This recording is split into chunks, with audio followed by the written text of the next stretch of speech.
everybody. Welcome back to another episode of UHS Presents. I'm here with my co-host, Lori. Hello, Lori. Hey. Lori is here and awake and alive. What is that thing from Brooklyn Nine-Nine? Happy, healthy, and alive? Is that what it was? Oh, totally, yeah. Debbie Stobelman. I just watched those episodes too. Anyway. Alrighty, so Katie's here already. Hey, Katie. Hey, Katie. We have some UHS news, right? Besides, well, I mean the Kickstarter, of course. Yes. So the Art of Stanyak is still going strong. We got about a week left. We're over 15,000 now. I'm not sure what's happening, but I'm not complaining. Wouldn't it be amazing if that broke our record? Like, because the record's like 16 something, like 16 Yeah. and some. So, oh my god, and it's an amazing book. So, you know, I mean, the art is just ridiculous. So I'm not shocked or anything that's like that people like it, but also, like, wow. Yeah, I think Stan's very surprised too. I think he kind of suffers from imposter syndrome like we all do, and he's surprised that that it's doing so well, but he's very happy. And of course, we're just going to keep adding more pages to the book as we make more money. We're going to add 16,000. We're upgrading the hardcover to have a ribbon bookmark and head and tail bands, and we're giving away basically, like, every creator who has a book that Stan's worked on has now just given it to me. They're like, you should just give this away on the Kickstarter. So we're giving away, if you're not familiar with Stan's work, you will get all of it on this Kickstarter. Yeah, if we make enough, maybe we're going to have him like draw 8 or 10 extra pages of shit so that we'll have more pages for the book. We're gonna need bonus material here. Yeah. And then Power Broker's at the printer. Power Broker 2, we're just waiting for it to be sent to me so I can ship it out to you guys. So and then Surgeon 5, of course, is in progress. Omar is more than halfway done the lines. Hedwin tells me he's going to have a big color update for us in the next couple days. So I'll hopefully be showing that off everywhere. On the media that is social. Yes. Fred McKinstry's here, says hi. J-Man says hi, Sarah and Lori. Thanks, guys. Okay, so obviously today is Free Comic Book Day, our Free Comic Book Day. I know there's like the one. I get people messaging me. I don't know if you do, but like messaging me going, it's not actually Free Comic Book Day. I was like, no, it's we do a Free Comic Book Day every month because we're that badass. Okay, we do one a month. We have amazing friends who also give their books to the cause. Like I don't remember who was first. Was Mike when we first started doing this? Mike won. Throw a book at us. I don't remember who it was, but like we give away one of our books, and then our friends, especially if they're going to be on the show, like they'll come on and they'll give us a book too. Like, and sometimes they don't have a book, and that's fine. Like, I know we've had guests on the Free Comic Book Day that don't have a comic to give away, and like that's fine too. So everyone's getting free shit.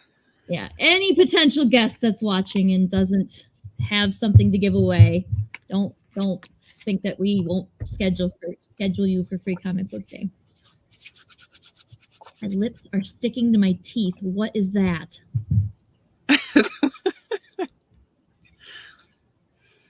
That is the weirdest thing ever. My lips stuck to my tooth and then I like slurred my words. Okay. We're good. It's all good. We're good. So, besides giving away one of our comics, we also have we're going to talk to the Suge Knight of indie comics. It just tickles me. Anyway, Brian Lambert, y'all know who that is, right? And so why don't we just go ahead and bring him on? Yeah. Hello, Brian. It's seriously the best, worst nickname ever. Like every time I hear it, I like it more, but I'm like, I shouldn't. It's horrible. I mean, It could be worse. It definitely could be. It could be. I can think of. Yeah. It could be worse. It's very tongue in cheek, so I honestly love it. Like, it cracks me up all the time. I've had people say, like, "Are you sure that's the right thing, or is that the image you want to project?" And all like the real technical stuff. And I'm like, "But it's, you guys know me. It's me. Like, it's hilarious." Right. So I'm kind of all about it. Oh yeah. Oh hey, Fred said, Lori, I'm pretty sure I sent you a folder via Google Drive of my books that you can add to Free Comic Book Day. So awesome. Thank you. Nice. We definitely, we love to give away everybody. I mean, digital. It'd be really cool if we could give everybody a physical copy, but like that's One really day. expensive. Yeah, we don't have any money. we're indie publishers. We don't have money. One day we'll have enough money to do that. Do we even have the paper for that at this point? I mean, because even getting paper and distribution is a whole nother nightmare for indies right now. Right. We can't guarantee that it won't be on newsprint. Like we Right. Or toilet paper. We don't know. Hey, if it was toilet paper, at least it'd be flushable for like if you needed to repurpose it. That's true. Newsprint you really shouldn't flush, but toilet papers, like especially if we have another early 2020 situation again, like we did, that wasn't fun. And we can't count that out these days. You'd like to, but like, no. it's no, there's still shortages happening just at the local grocery stores. Like just random shit will like disappear. Yeah. Like distilled water for a couple weeks there, you couldn't get distilled water at all. Sometimes yogurt. just you cat can't food get is yogurt gone. now. Yogurt, yeah. Cat food was gone too. Yeah, the especially the canned stuff, and yeah, the yogurt's all gone. The toilet paper and the Kleenexes and stuff never did get fully back to the way it was. Not to any store that I've been to. So it's just, good Lord, what? I mean, I get it, but also it's like, what the hell? What year is this? I kind of feel like, and this is like the super, I don't know, I guess socialist in me, but I feel like a little bit of it's capitalism, right? Like every company that, like, oh, we got a ketchup shortage and a chicken shortage and a whatever shortage. And then everything that was a shortage comes back and now it's like double the price. So I'm like, oh, hi, capitalism. How you doing? Yeah.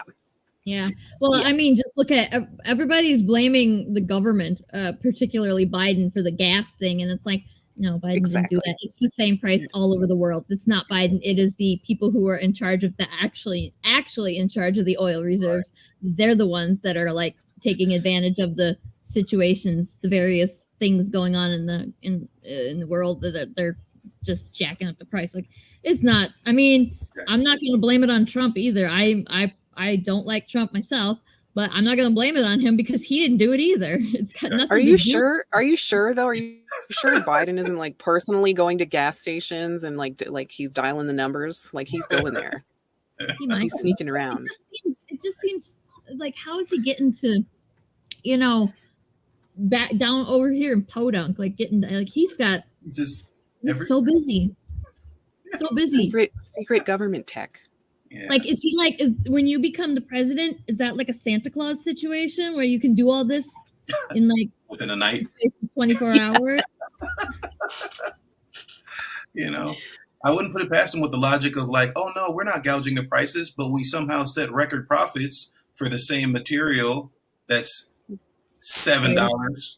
So remember, was it like a couple months ago or just a couple weeks ago with the dollar store, the Dollar Tree raised its price from $1 to $1.25 for all their stuff, and then like they did it like 3 days after they posted record profits, and they're like, but everything costs more. It's like, yeah, but record profits. Do you think that we aren't going to make this connection and call bullshit? Exactly. Yeah. Mm-hmm. Exactly. Yeah. And at the same time, I'm like, what can we do about it? We can't do anything about it. Oh, hey, Caston and Frank. Caston. Back in a Monster Palooza. I kept seeing the pictures they were posting on the soch, and it looked fun. I'm kind of jealous. Oh yeah, J-Man said there's a ton of recalls also, which that doesn't help. Yep. Yeah. It's Jif just got recalled. Jif peanut butter. Wait, really? Yes. Oh yeah, that's right. Oh yeah. We were talking. Like I read it. I saw it on the news, and I was like, hey, what kind of peanut butter do we got in the cupboard right now? Wow. We're Skippy, so Skippy, it's all good. Katie said, "You guys don't know what expensive gas is." I know, it's like double the price over in the UK. It's fucking crazy. It's, See, I mean, why? we're getting very close in this, like our area. We're getting very close to $5, and that's still it's more like $8.50. I think the last time I asked her. I Well, would at least wish for $5. I'm at $6.75. Like today, like yesterday was $7. $7. We're at $4 something right now in Bumblefuck, Montana. Yeah, we're at the high. I think we're that's at 470-ish. Yeah, that's Brian. crazy. What the hell? How do you even go anywhere? California, Hollywood prices. You know, we pay. It's yeah. This is gonna be a whole episode of just us bitching about gas prices. Right. Because, oh, by the way, don't forget to back Brian's Kickstarter. I need you guys to back the Kickstarter because I need money for gas, guys. I can't. Right, like Brian needs to comics. leave the house. Oh, gas. Yeah, like as I was coming back from the grocery store today, I was looking at my tank. It's got the little gas light on it, and I'm like, I could fill it up, or I could just not fill it up. We can just see how far we can take this tank. Yeah. It's still got one bar. It's like I can still go at least 30 or 40 miles with one bar, and then it goes to and then when it's got 0 bars on there, then I'm like, I'm pushing it because I don't actually know, because I've only had this car. I had this car late 2019, and then 2020 happened, and I started going nowhere. So I never actually, how you just kind of get the feel of how far your car can go before it runs out. Like I don't have the feel for this car because I haven't driven it enough. I shitted it all up though. There's like sand in the back seat and stuff from the kids, and sand. Where did they get sand? It wasn't in the car before, and then they got in the car, and then there was sand. And I think children just materialize this stuff. Yeah, and we had people in the back seat of Jeff's car the other day, and his dad was in the back seat, pulled out a rock from the handle, that little handle spot where there's a little divot there, and he's like, "Why do you have a rock in the back?" We don't sit in the back seat. Why would we know this? And it's been a couple years since there was a kid in the back seat of his car, but there was still. We take the kids to movies, and we always use that car because it's bigger. So that was probably it. Yeah, and let's make everything sticky too. Oh yeah. Yes, that's true. Children aren't allowed in my car, so I mean, those are things that I don't have to experience, thankfully. The children go on the roof. Yeah, I would love to. I feel like it would be offensive, but I just want to cover all of the seats in big trash bags, just slide trash bags over the seats. And then I still then there's still that crack between the two pieces of seat, and then shit gets in there too. It's just put the kids in the trash bags, and then put the trash bags in the bag. I mean, don't seal them. Don't seal them. Yeah, just tie a bow with the neck so that they're fully encased except for their heads, so they can still breathe. Right. Like I pictured, right? Like a potato sack race. Like they're just pulling it up.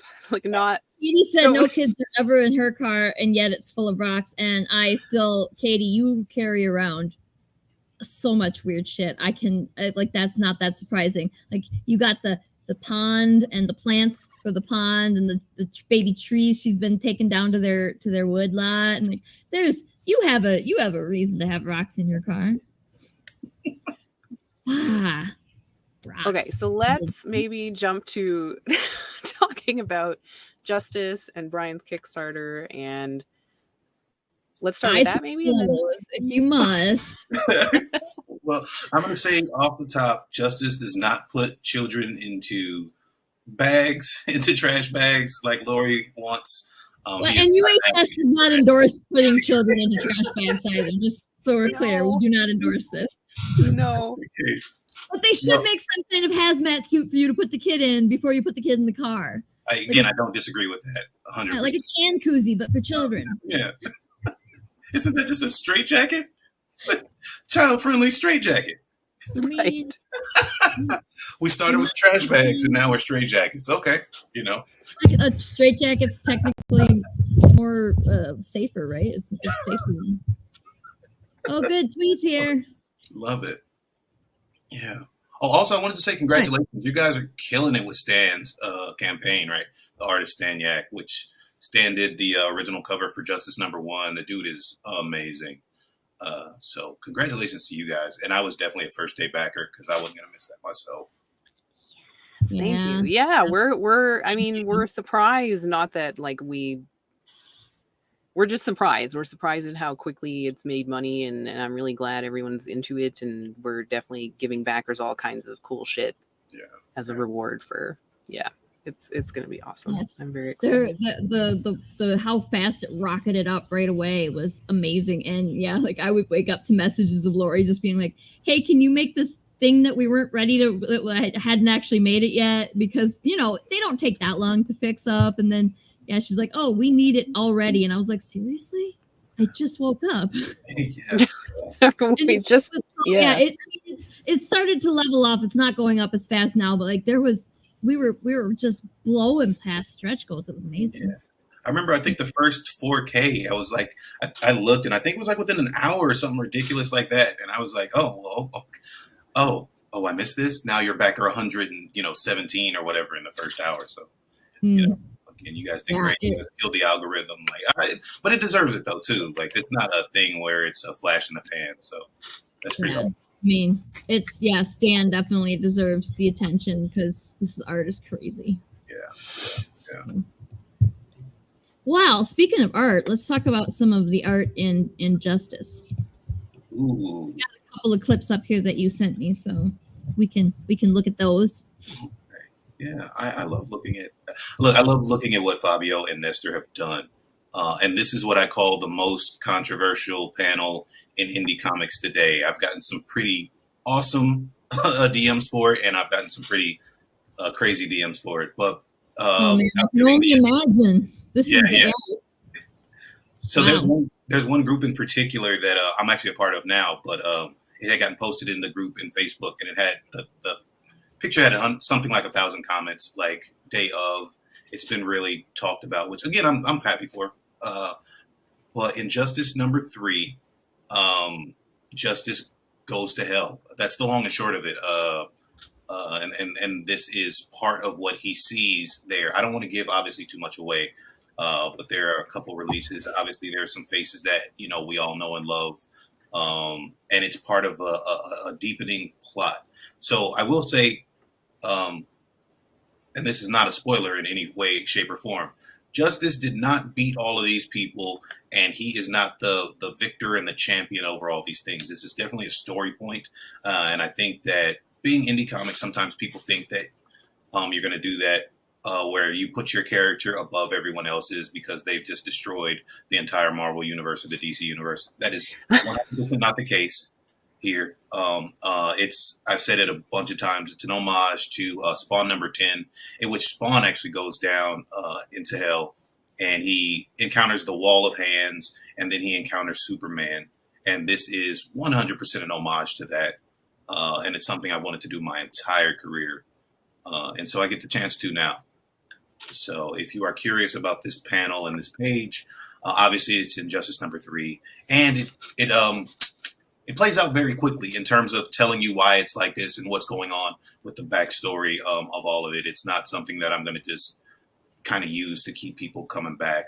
It was a one-off and something, again, that I've just really, really wanted to do since I was a kid. Did people really assume that this art meant that he had killed all of them? Because that's an interesting.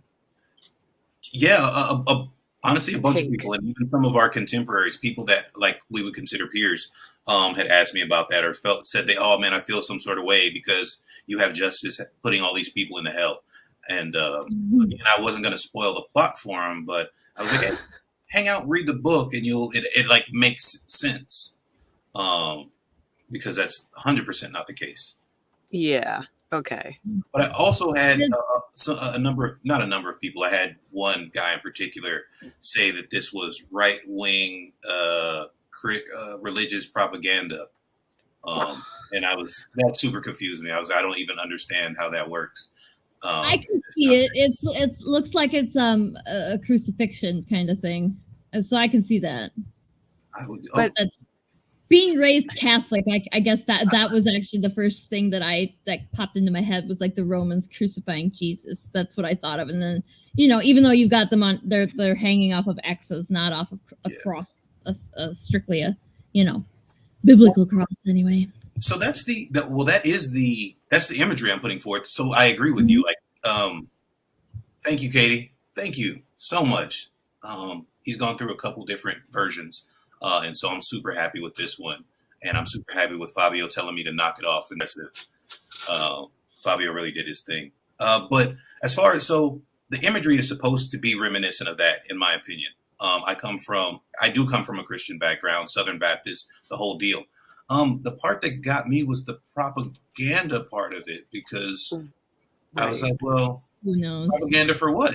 Like, you know what I mean? Like these are, comic characters. So I guess you could get the maybe Jesus is stronger than all of them vibe, but I just didn't see it like that. I didn't think of it like that when I did it. So I had to explain to the person, or I tried to explain to the person what it really meant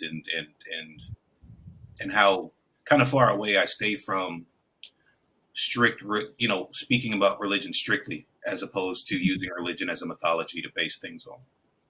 I would have thought you would have gotten more comments about sacrilege than about it being right-wing propaganda. Like people, I can see people coming in and going, oh, "This is mocking Jesus. How dare you?" But not right-wing propaganda. I'm surprised it's not like left-wing propaganda, right? Because we're saying Jesus is black. That's a left-wing thing, right? Well, I think that and I don't know for sure, but I think that people thought that the person on Justice's left, Dante, was Jesus, and like Justice is walking Jesus around. Or I don't know. I'm gonna be honest with you. Now I'm just making stuff up. I'm not sure. Wow, that's amazing. Yeah, I did have like I think we'll see. I didn't even get the sacrilege comment. I haven't seen it, is what I should say. But I did get people that were mad because no one can beat Superman, and how do you beat Batman and Hulk, and you know what I mean? Those kinds of things, which is like, well, it's a comic book. So like Stan Lee said, like whoever the writer wants to win wins. Things aren't read it to find out. Yeah, it's literally your world. You can do whatever you want in it. Right. So that's, people are just weird. So. Yeah. Anyway, moving on to this one, which I also thought was great because it's that guy. I think it's that guy from the last panel, right? Yes, it is. Yes, it is. So the plot thickens very, very quickly. I also said briefly before, that there are some more surprises. And if you look to your, like the bottom left, there's like a slight surprise of a character. If you can put two and two together. But again, I feel like all of the books that I've been fortunate enough to write and be a part of are really heavy on story. I feel like Image Comics was great, but it also showed us very quickly, like, you can have awesome art, but if you have zero story to back it up, then it ends up folding very quickly. So right. I tried to make sure I do the opposite. Working with people like Stan, working with people like Fabio. There are so many amazing artists out there. Mike Watson, all these guys, they're great, great, great artists. And I think that you need to support their work with yours as a writer. So you've got to come with a story that's not trying to write a timeless story, but something that can be consumed in a timeless fashion. I'm a huge Tolkien fan. And obviously they got the show coming out soon on Amazon. You've had the 6 movies. These stories are still pretty timeless, regardless of whatever else you've seen before. And people have been able to build on that and build out of that in terms of like Dungeons and Dragons and Dragon Age and all these other, again, mythologies that have spun out of a certain type of story. Justice, the Wingless Comics universe, all the things that we work on are attempting to be that same type of material where you can pick up a hero or pick up a story or pick up a character and move forward with them, and jump into a world that's a little bit deeper than like bad guy shows up, good guy shows up, good guy punches bad guy leaves, bad guy comes back. Right. We attempt to make it more layered than that. So then there's some personal interest. So then there's some character development. And so then there are things that you as a reader can find, as well as the characters finding that, as the story unfolds. Yeah, that's cool. I definitely, your statement there about supporting the art with the writing definitely hits. And yeah, agreed. Oh, so how about this guy? Caliburn, he's one of my favorite characters, and he's one of those. He's like I don't know how into anime you guys are, but he's like Vegeta. Like he's a character that I made, and I was like, oh, this guy will be kind of cool as a foil. But then people loved him so much. I think I get more messages about Caliburn than I do Justice at this point. With people like, hey, is he going to be in the next book? What's going to happen? On and on and on. He is a rogue, what I call a rogue in my universe. He is a demon hunter, basically.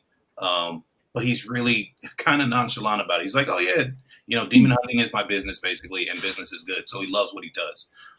He's also got a very, very deep history that will be tied to the Grail and King Arthur and Excalibur and some things that I grew up on because, again, I love that kind of literature as well. And in this panel, he's about to get eaten by a hellhound. So hopefully that's not the case and we don't cut his series short. But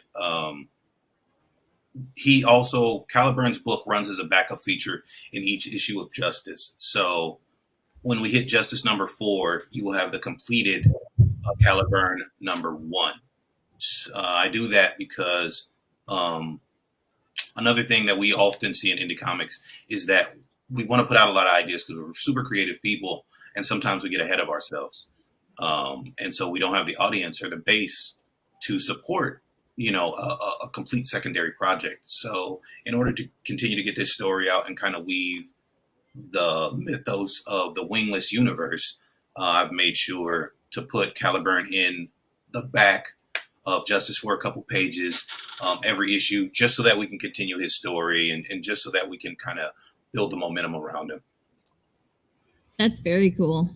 I don't know if that's a thing that I've seen other comics do, at least not yet. And that's not really saying all that much because I'm not really that experienced with other comics.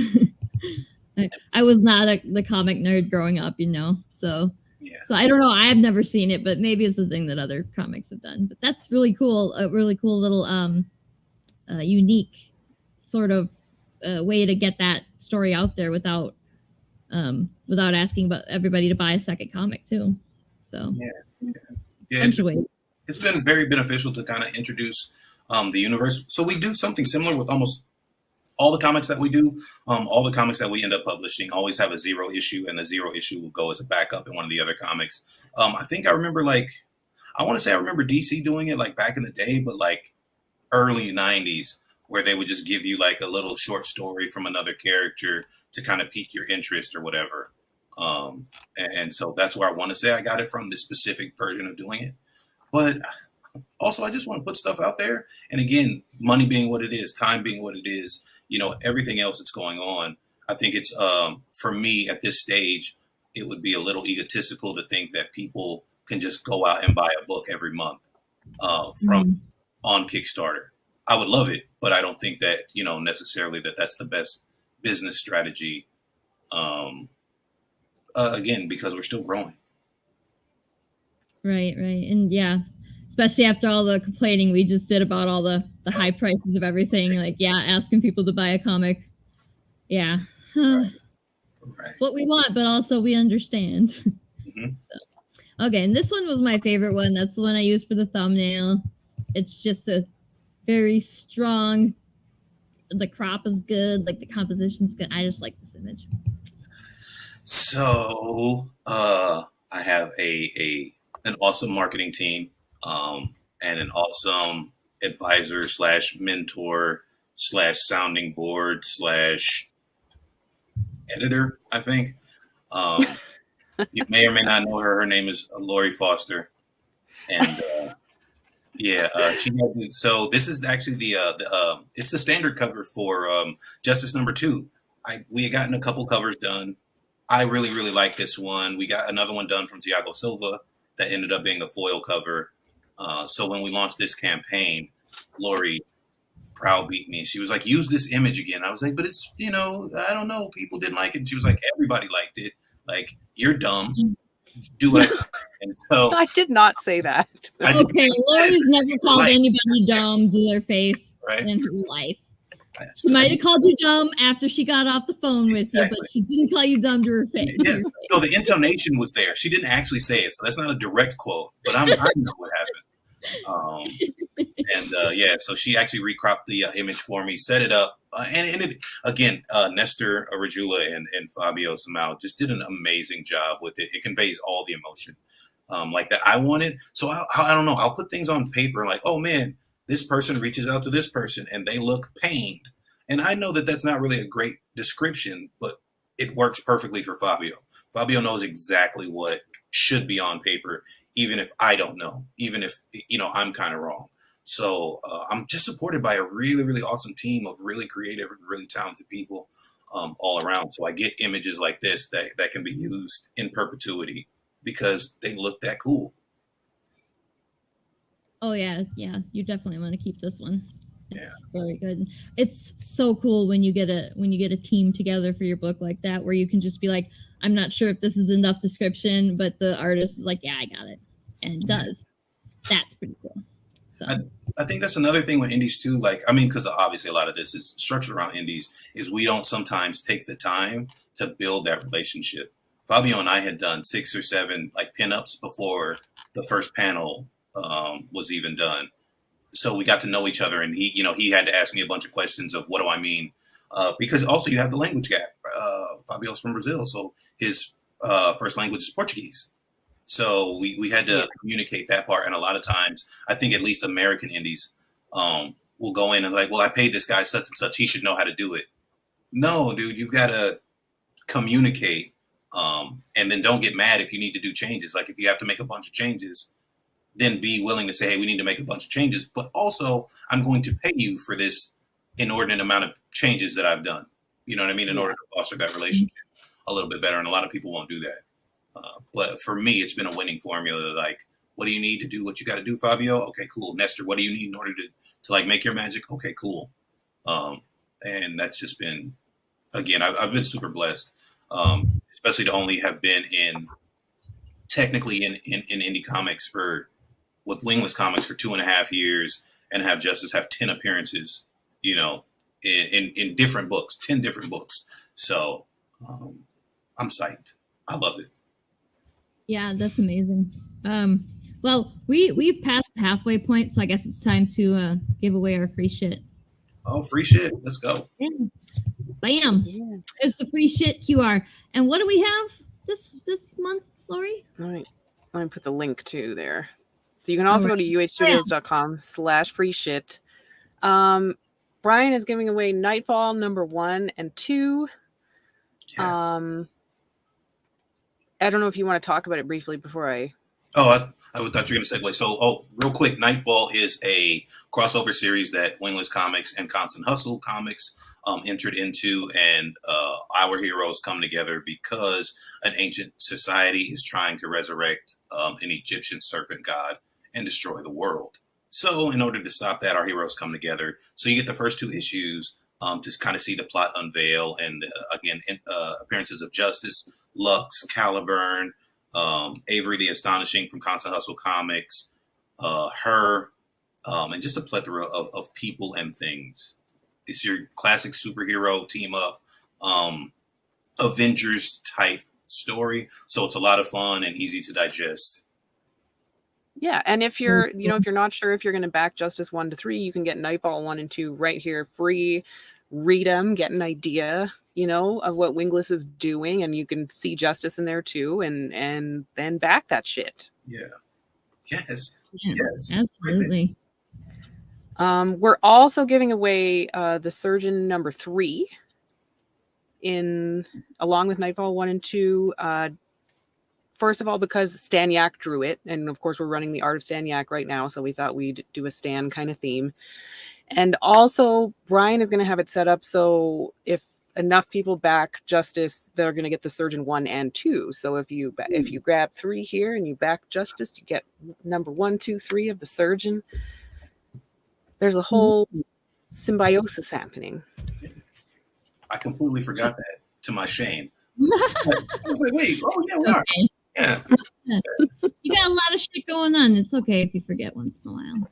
That I Kickstarter. forget all the time.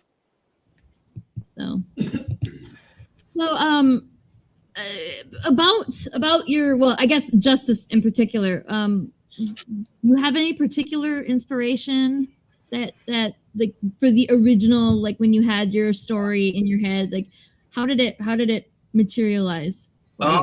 I kind of had 2 things, right? And both are kind of, I guess, nerdy. So I hate watching horror movies, and then like the hero. Okay, so I should say I don't like watching, not like Jason horror movies, but like spiritual horror movies or whatever you want to call it, where the person is like, something will happen, right? And it's like this, it'll be like the Balrog, bro. It's like this crazy fire demon is like smacking them across the room or whatever. And then like, God, please help if you really would. I need to. And then they're like, what? Like, bro, get a sword or something. Like, fight something. Like, so it used to frustrate me because it never made sense. And then you always have this like weird ending where like some random thing intervenes and a fucking lightning bolt comes from nowhere and kills this big demon. And it's like, yeah, we won. And I was like, that sucks. Right? Like, so I always wanted to do something that was, yeah. I always wanted to do something that was like the opposite of that. First of all, the second part about it is, I think it was maybe one of my drunken nights with the boys talking about, wanting to get my writing career off the ground. And I came up with the great idea of like vampires versus Highlanders. Cause I was like, oh, they both live forever and you can only kill them a certain way. And I had this crazy, how you create those stories and you're like, this is going to be amazing. But then you wake up the next morning, you kind of don't remember. You only remember like 10% of like this thing that you created. Yes. So I always wanted to do, again, something like that. And the last part was, I just really think that if we're talking about a war, right? A war that starts before any other war has ever happened in the universe. And it's like a third of the people who are like super badass fight the other 2/3 of the people. Like, what does, you know what I mean? Like, there's no end to that. So I've always found it really compelling, the imagery behind that of Dante's Inferno and those kind of things. And so I always wanted to not change the narrative necessarily, but when Paradise Lost came out, like Paradise Lost was also a book that got banned because it presented Lucifer in such like a kind of a good light, like he was a heroic character, a heroic figure. And so it really messed with people. I kind of like messing with people. I like having this duality of not everything's completely black or white. Like no matter where you are, it doesn't, we get presented this image of like heaven is so great and everything's perfect there and on and on and on. But it's like, but if it's perfect and they can look back down on us, is it really perfect? Because they would hate that, right? Or the other side, well, he did have a point. You did put people before him and they're supposed to be this, there are arguments. And obviously they're all human-sized arguments, but I think they're really, really fucking fun. And I also haven't seen anyone really do that, right? To really tackle that and to tackle it in a way that's, again, not religious propaganda, right? Like that's a way that coming from a place of using Christianity as a mythology, just like Greek, Norse, Egyptian, Yoruba, whatever. And so that was really a challenge and kind of a test of how I felt about the entire idea. Just kind of doing something different, especially we talk about superhero books, and superhero books are fun and I love them. Obviously I grew up on Superman, grew up on Batman, and they're great. And they're not finite, but I feel like they have a finite set of ideals occasionally. What's the story now? Superman versus Batman half the time, or showing that Superman is just a really cool guy and you should like him, as opposed to getting into like the characterization of like this guy who is super strong and crazy powerful and he's got to walk on eggshells all the time and he's got to figure out all these other things and different ways to do things. And I like that. I like having a character like Justice who, he can do a bunch of stuff, but he's still a moron. Like, honestly, he's dumb. Like This person's like, go over there. He's like, okay, I'm gonna go over here to find something out. Like he can't put clues together until not it's too late, but it's like, well, duh, So I like that because I feel like a lot of powerful people are like that. If you're talking about wars and kings and all this stuff, they're stupid, and then they're like, oh, all these people got killed because we went to war. My bad, duh. Right. Right. A very human quality, right? Yeah, for sure. Yeah, no, that's a great. I love that. I love how that evolved. Yeah. Superman, I bring up Superman a lot because we no longer look at him through a human lens, right? Like anytime you want, or you see some of these people who are put characters against characters, like the dude's flown into the sun and he can do all these things, right? So what makes him compelling? I think he can be written compellingly. I don't know that he is at the moment. But I feel like it's a journey, and with indie comics, we get a little bit more leeway to do what we want. Now, if we do it well, then it works. If we don't do it well, it's obvious, right? And then nobody can read the book again. So we try to excel at doing it well. Mm-hmm. Doing it differently and well. Yeah. Yes.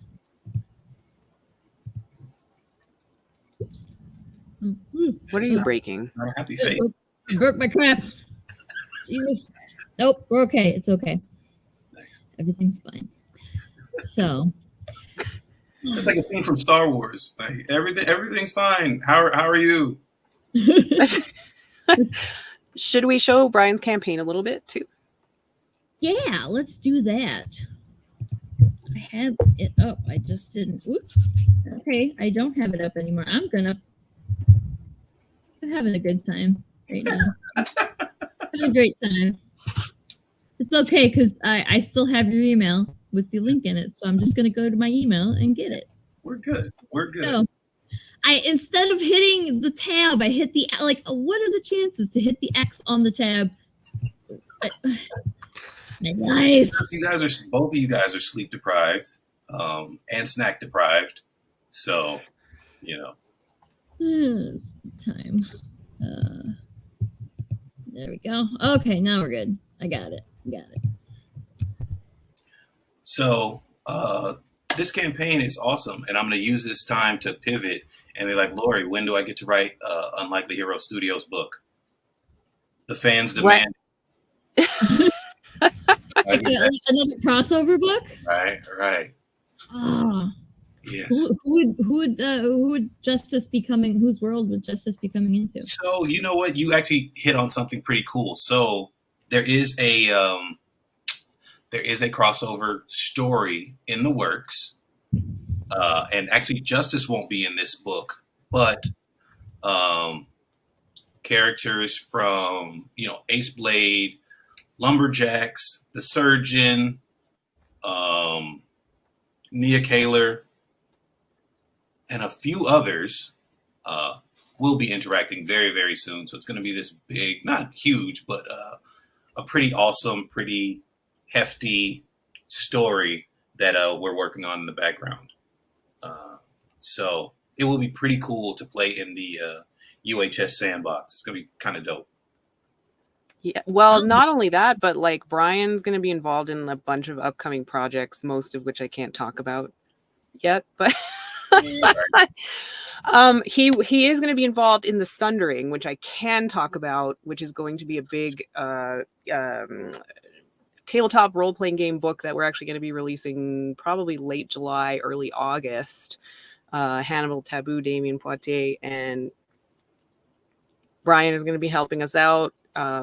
There's a whole universe. It's going to be D&D Pathfinder. It's so cool. I'm so excited about this. So. It really, really is. And I'm not just saying that because I'm part of it. It's super dope. Just the stuff I've already seen those are just preview pages. It's really, really dope building that world out in a different kind of format. Because with comics, we get to build it kind of our way and immediate or whatever. But this has some of that. What's it? Like choose your own adventure style things. Like because of this, then this happens. Because of that, and seeing it kind of from a different viewpoint is pretty dope. Mm-hmm. I wish I could just remember that the book is called Sundering, because Lori will keep mentioning it to me. She'll say something about in reference to that, and then I'll be like, which one is that one? And it's like, it's the D&D book, and I was like, oh yeah, because I just keep forgetting the name of it. Because I don't know why it will not stay in my head, but it just will not stay in my head. Like, even now she said it and I was like, which one is that one? Oh, it's that one. I'm good, it's fine.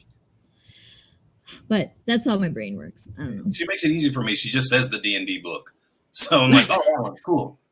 Yeah, like I would not, but I guess it's important that I also know the title of the book, because that way when it eventually does come out, I won't be the one confused about what the Sundering is. Yeah. So, what are you gonna do? Right. I feel like with Kickstarters and everything else, I'm in a perpetual fog. So I mean, like, I just pretend like I know what I'm talking about until somebody gives me the points that I need to figure it out. I'm like, oh yeah, of course I know, of course. Oh, the Sundering, yeah, okay, duh, and Yeah. figure it out. That's how we do in the indie comics. We just we pretend we know what we're doing, right? Right. Brain fog is real. I'm pretty sure that even in, if you were to be able to be a fly on the wall at DC or Marvel or something, that it would all be the same kind of chaos as the way we do it. It's just more people, is all. And they get to they're all together in the same building, where we're just yelling at each other over our FaceTimes and stuff.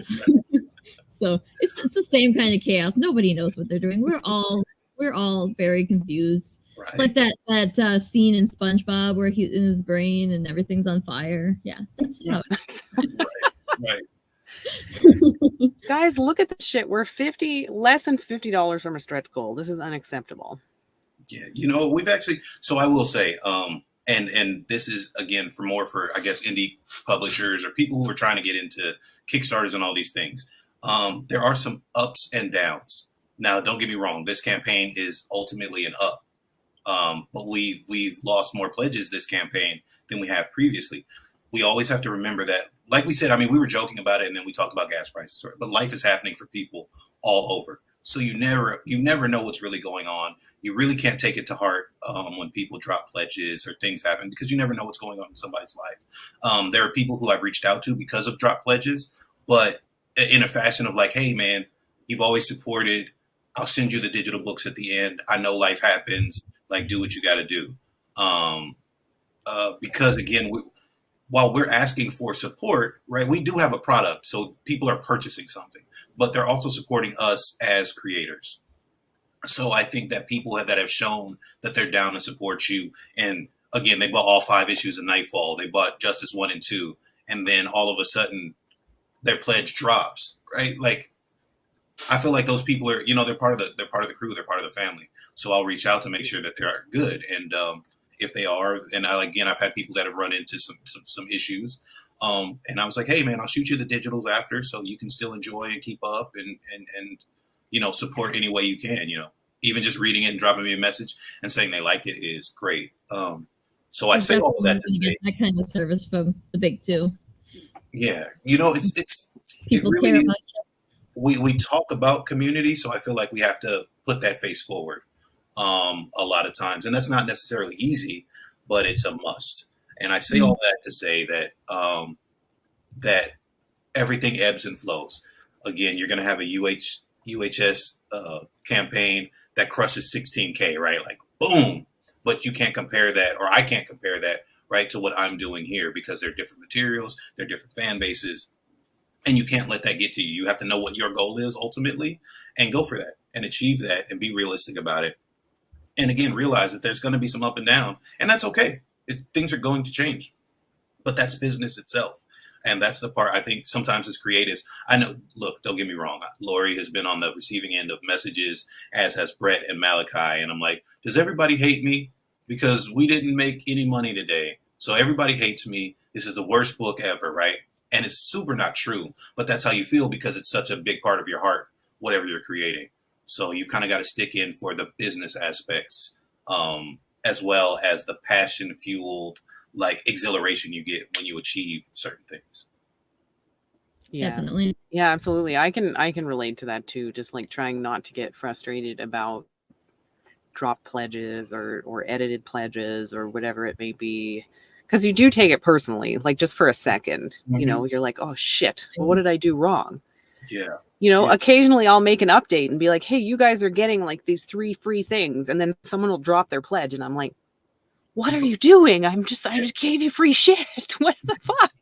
But it's not like, it's usually not really related to that. It's just, you know, they're having money issues and the update remind them, oh shit, I need to drop because I have money issues, whatever it is. But it's hard not to take it personally sometimes and be like, what did I do wrong? Mm-hmm. That's one of the reasons I don't like. I know that Lori's watching the campaign, so I make a point not to, because I think I've seen Lori go very nearly insane by watching it too closely, and I'm just like, yeah, no, I can't do that. I will go crazy very quickly. I can't. So I just like to watch. I'll watch the regular Kickstarter page and watch it tick up slowly because it still continues to go up, even with the drop pledges. And so that is a little bit more of a comforting way to monitor the Kickstarter for me. Yeah. I would hate to, like, I mean, there's going to come a time, I'm sure, that Lori's going to need me to step in and do this shit. And I'm going to be like, but. Yeah, I have Malachi and Brett on the sidelines in terms of like our text groups, right? Like, so when we hit a goal, then we'll get 7 texts and somebody's like, we made $5, we made $10, we made $11. Oh, nice. Thank you. So $26 away. Yeah. And so we'll have these crazy text groups. And at one point or another, one of us has to step in and be like, hey, stop sending texts out for every dollar we make because we're going to drive each other crazy. Thank you so much. Thank you. Awesome. So awesome. Thank you, Katie. I know you're going to love it too. Yeah. $26. Yeah, we'll for the stretch goal. Come on, guys. Yeah, right. So close. So how cool would it be if we got there while we were still on live? Right. That'd be so fun. I would say, do I have anything to throw up, like a hat or anything? I don't have anything to throw up near me. All breakable. I have confetti. Right. Yeah, I have a jar of mold, my craft desk as well. I have a little jar of moldable plastic, and I am definitely not going to throw that because I would never clean it all back up. Right. If I had glitter, I would probably get thrown out of the window myself if I took some glitter, because somebody else who resides here hasn't that a couple of weeks ago, I think. Is it unnatural? Because glitter never goes away. Glitter is the herpes of the craft world. I've said it before, and I'll say it again. Yeah. It never goes away. Once you got it, it's there forever. Yeah. It's so true. So damn true. And everyone who comes in the vicinity of the glitter also is covered in glitter. Exactly. 66% of the population has glitter or glitter herpes, whatever you want to call it. Yep. Glurpies. I worked at Hobby Lobby for a very brief period of time, and you've been to Hobby Lobby, I'm sure, right? Everybody's been to a Hobby Lobby. Yeah. Half of the shit in that store is covered with glitter. Like they will cake that shit on so that you just pick up, you just look at it or breathe on it and it sheds glitter. And I think that Jeffrey almost broke up with me over just having that job.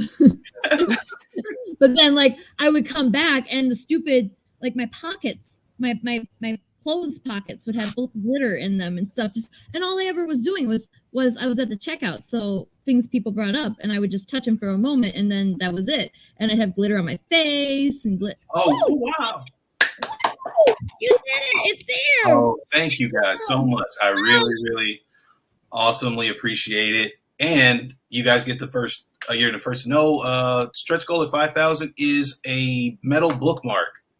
I do not have the image on me, but I will be posting it tomorrow morning, obviously as our update, but it's a total badass metal bookmark of awesome. Some cool stuff as usual. So Lori, we need to have a little jar of something to throw every time, because we've had this happen before where things have happened, the milestones. We need something that's confetti or something. I'm getting one of those crazy old school rattles next time. The ones where you yes. I'm gonna have one of those, or a kazoo, because I like kazoo. Yes. Yeah. I have a cowbell somewhere. I can have on a stick. that I had my brother weld it together for me, and I was going to paint it for a friend of mine who's a hockey guy. He likes hockey, and I got this massive cowbell for him to take to games, but I like 3 years ago, and the pandemic happened, and so I never did give it to him. Oh God, pandemic. It was the best of times. It was the worst of times. Right? Like, I mean, how many things got derailed because of the pandemic? But also, I got to sit in a house and not wear pants for like a whole year and some change. Right. I didn't put pants on hardly at all. I missed the lack of traffic. There was a bunch of things. I didn't have to see people when I walked outside, really. It was kind of great. I could go commune with nature. It was a little bit better. Yeah, we live right next to a big, like the main thoroughfare, the main road into town here, into the city, and it's so loud. I hate when the windows are open because of how loud it is. But like in the beginning of 2020, oh my God, we had the windows open, which the little gray cat, like Lori knows, we opened them, threw them wide open, and that one he decided to climb up and then rappel down the screen, thereby shredding. So we probably threw like $150-$200 into new screens because of that little turd. It's not funny, but also it's pretty fucking funny. It's just like it's just because like I mean, like whenever Lori, are you even surprised anymore when I tell you what the weird shit that he did today was? Like I tell her all of the things because she thinks it's hilarious, and I'm just like, she'll message me and be like, he ate a whole stick of butter. Like, wait, what? What? Like, how is that even a thing? Yes, I'm like, is butter poisonous to cats because he's acting really sick right now? And she's like, what? And I was like, yeah, like on Sunday he ate a whole stick of butter. I mean, and this is horrible because like it's a bad combination because he's an opportunistic little monster and I have ADHD, so like I'll set something out and then I'll forget about it for 4 hours. Mm-hmm. Butter, but I can't do that with him around. Otherwise, I will pay for it. And one of the weird things that I've also seen, and this is completely like off and on the subject, but you brought up ADHD, which brings me to a thing that I've seen where someone will wear it like as around creative people like ourselves will say like, oh, you don't understand because I have ADHD. And I'm like, you realize Sarah creates universes in her brain like every day. You realize like Lori is painting a new world. Like these are things that people, again, you left butter out for 4 hours and didn't mean to, right? Yeah. And I looked over and saw how much clutter I have to the left of me, and I was like, I have this too. Did you forget, Brian? Like my ADHD made me forget I have ADHD. So be kind to those around you, guys. Yeah, well, I mean, people in the creative industry really don't have any business saying, "Oh, you don't understand. I have ADHD." Because like, oh, bitch, we all have ADHD. Exactly. That's why we're artists. Exactly. Like, I mean, we've all had like quote unquote regular jobs, right? It's very difficult to function in a regular job. Mm-hmm. It's the freedom of the creative industry. If you can be successful in it, successful enough to make a living off of it is even better. Mm-hmm. But like there's freedom that we have here, and it's better for our brains. Like we work better this way, so that's why we gravitate to this kind of a thing. So yeah, so people in the creative industry should never say that. Never say, "Wait, you don't understand." Yeah, we're not ADHD. We're autistic. We are some kind of neurotypical. There's no way that I mean, what? There's got to be like maybe 5% of all the creators out there are neurotypicals. Yeah. And everybody else, some kind of neurodivergent. Yeah, 100%. We all just need rich benefactors at this point, like the Renaissance era. So like, hey, right? People, if you're out there, pay us to make art. It'll be great. I promise you. Yes. And yes. The patrons. What was the name of that? There was one famous family in Italy. Art history class, I learned about it. Now I forgot. But yeah, how cool would it be to have like comic patrons? Right. Like, not Patreon patrons. I know, but like, yeah, like they're just gonna pay. Like, make me this book. I want to know what happens next. Here's $10,000. Seriously, oh, that's the dream, cool. Right? That'd be nice. Yeah, and like nobody cares if you're gonna draw, 3 pages at 2:00 in the morning. and then go to bed at 1 in the afternoon. Nobody cares. Exactly. Nobody cares. As long as you get it done, nobody cares what part of the day you're doing it. Mhm. Right. It's so nice. Well, we're gonna have to change your stretch goal graphic now. I Right. know. Hey, get on this Wingless Comics. What are we doing? Good bad problem to have, right? It's a good problem. It's a problem, but it's a good one. Yeah. No, I'm super thankful, especially going in with like only 9 days left. It always kind of feels like a pinch, and but also to a finer point, I don't know if anybody said it, and I don't know if I've said it. I enjoy being on this podcast with you guys. I know I come in occasionally. It's not always connected to Kickstarters and stuff, but it's always a really good time. And I know that everybody in the community always wants the support of others. But again, it's just really fun to just come on and we talk a bunch of shit about a bunch of random things and get to be like our neurodivergent selves, you know? Yeah, thanks. Yeah. I'm glad you have fun when you come on. I mean, I keep saying, you know, so and so is my favorite guest that we've ever had on, and it's like everybody's my favorite. We've had so many really cool people, and I love when you come on and we can just shoot the shit, not talk about anything in particular. That's fun. Yeah. I feel like it does get a little mundane sometimes. I mean, we need to do this stuff for promo, right? But how many times can you go on somewhere and they're like, well, where are you from? What started your book? Mm-hmm. Okay, is it, you know what I mean? Like, as opposed to getting to know that Lori is sleep deprived, right? Like getting to know about your cat and you know what I mean? Like all the things that actually make human beings. I feel like that's way more fun than the strategized kind of hackneyed interview. Yeah, absolutely. Have you ever seen some of the weird shit that comes out of the mouths of the actors when they're doing those press junkets and they just get bored, so they just start talking, saying the weirdest crap? Yeah. Those are my favorite, like those clips that if I run across them, they're my favorite appearances by my favorite actors ever. I love them so much. So, well, I guess we are there. We made our hour, and we could go on for another hour just talking about the price of gas and the cat that ate butter and all that shit. Exactly. Yeah. Good, but I mean, I am like I did forget to eat like all day long, and I inhaled a yogurt right before the show, so I do want to go eat some real food. Yeah, I'm totally a chubby kid. So I'm definitely going to eat right after this as well.